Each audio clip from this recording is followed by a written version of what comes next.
సౌందర్యలహరిలోని 16వ శ్లోకం అరుణ సరస్వతి వైభవాన్ని గురించి చెబుతున్నది. కవీంద్రాణం చేత కమలవన బాలాతపరుచిం భజంతే ఏ సంత కతిచిదారుణమేవ భవతీం విరించి ప్రేయస్యాస్తరుణతర శృంగారలహరీ గభీరాభి వాగ్భిర్విదధతి సతాం రంజనమమి. అద్భుతమైన దృశ్యాన్ని అక్షరాల ద్వారా కళ్ళకు కడుతున్నారు ఆదిశంకర భగవత్పాదుల వారు.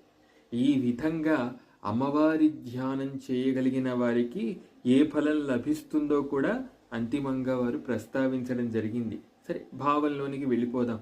అమ్మ పద్మాలను వికసింపజేయగల బాలభానుని లేత ఎరుపు కాంతి వలె కవుల మనోపద్మాలను వికసింపజేయగల నీ అరుణ రూపాన్ని ఎవరైతే మనసారా భావిస్తారో అటువంటి వారికి గభీరమైన వాక్కులను రమ్యమైన కావ్యపటిమను నీవు అనుగ్రహిస్తావు.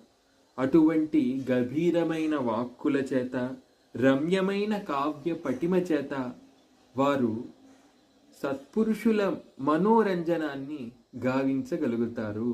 ఇది కూడా మునుపటి శ్లోకం వలె, అంటే సౌందర్యలహరిలోని 15వ శ్లోకం వలె ఒకానొక సరస్వతీ స్వరూపాన్ని అభివర్ణిస్తోంది, భక్తుల చేత ధ్యాన ప్రక్రియను గావిస్తోందనమాట.